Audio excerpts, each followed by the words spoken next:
Right now, somewhere in the mountains of the American West, a small gray bird is remembering something you couldn't. Not a name, not a face, a location. One of nearly 5,000 of them. Buried under snow, scattered across a forest the size of a small city. Each one marked only by a memory. And in a few months, that bird will walk straight to almost every single one. Your brain can't do that. It struggles to remember where you left your keys. So how does a creature with a walnut-sized skull outperform you at one of the hardest cognitive tasks in nature? The answer isn't instinct. It's something closer to a superpower. And it comes with a cost that should make you look at your own memory a little differently. The bird is called a Clark's nutcracker. It's a relative of the crow, gray-bodied with black and white wings, and every autumn it does something that sounds almost impossible. It flies from pine tree to pine tree, harvesting seeds from white bark and pinyon pines, and instead of eating them, it hides them. One seed, one hole in the ground. Sometimes 2 or 3 seeds tucked together. Then it flies to another spot, and another, and another.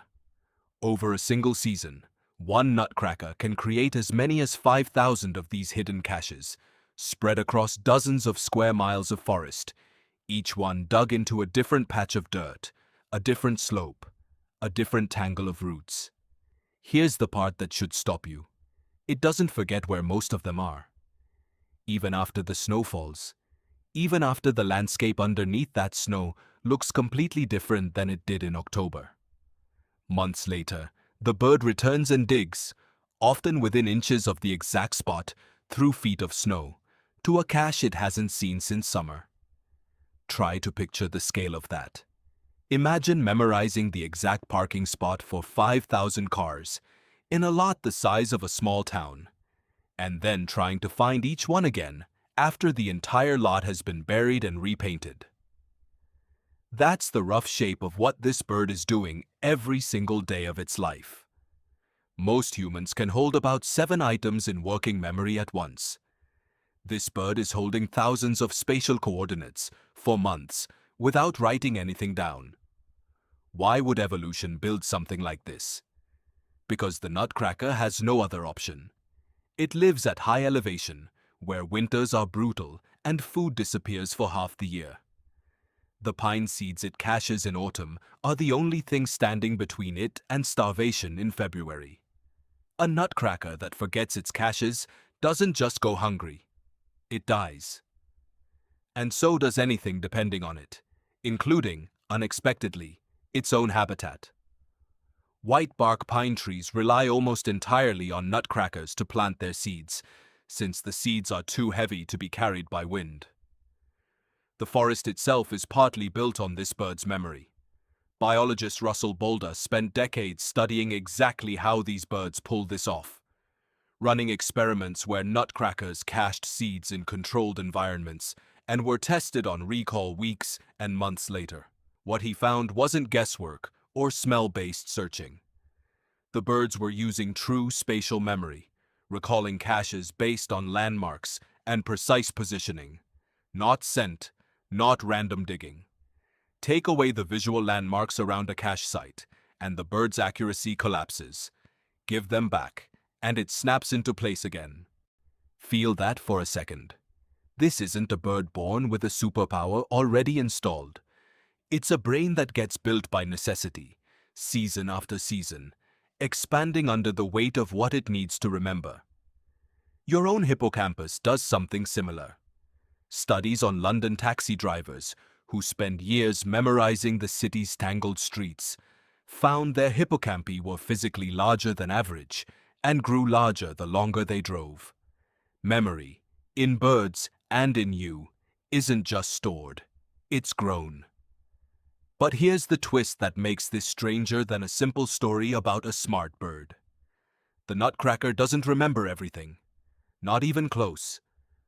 Across a season, it caches thousands of seed clusters, but it only recovers a portion of them, sometimes well under half in wilder field conditions. Cognitive scientist Nicola Clayton, who studies memory in corvids more broadly, points out that some forgetting isn't a flaw in this system. It's baked into how it works. A cache that's never dug up doesn't rot in the bird's memory forever. It gets abandoned, and its seed, left in the ground through winter, sometimes germinates. Which means the very forgetting that looks like failure is quietly planting forests. Whitebark pine trees across huge stretches of mountain range exist, in large part, because a nutcracker forgot where it buried a seed 80 years ago. The imperfection in the system is the mechanism. A perfect memory would mean a perfect harvest and no new trees. An imperfect one means both survival and regeneration, at the same time, from the same behavior. Now think about the other thing this bird can do. The thing that should feel almost comforting. It has no nest to return to that requires memory in the same way its caches do. It builds a new nest most years, in a new tree, near its territory, but not fixed to one exact spot. Its extraordinary memory is entirely aimed outward, at the world, at thousands of scattered points survival depends on. It isn't spent on remembering home. Home is wherever the food map points back to. You live the opposite way. Your memory is loaded with a handful of deeply important locations: a childhood house, a first apartment, the way to your parents' door, and comparatively little precise spatial data beyond that. You don't need 5,000 caches. You need maybe 5 places that matter, remembered with extraordinary emotional clarity. And everything else can blur. That's the real reframe here. The Nutcracker isn't proof that your memory is weak. It's proof that memory is a tool shaped entirely by what an organism actually needs to survive. A bird facing 5 months of snow-covered starvation needed thousands of coordinates and got a hippocampus built for exactly that. A human facing a world of relationships, language, and long-term planning needed something else entirely and got a brain built for that instead. Different pressure, different architecture, same basic biological principle running underneath both. Next time you misplace your keys or blank on where you parked, you're not failing at something a bird does better. You're a different kind of machine, built by a different kind of pressure, remembering a different kind of world.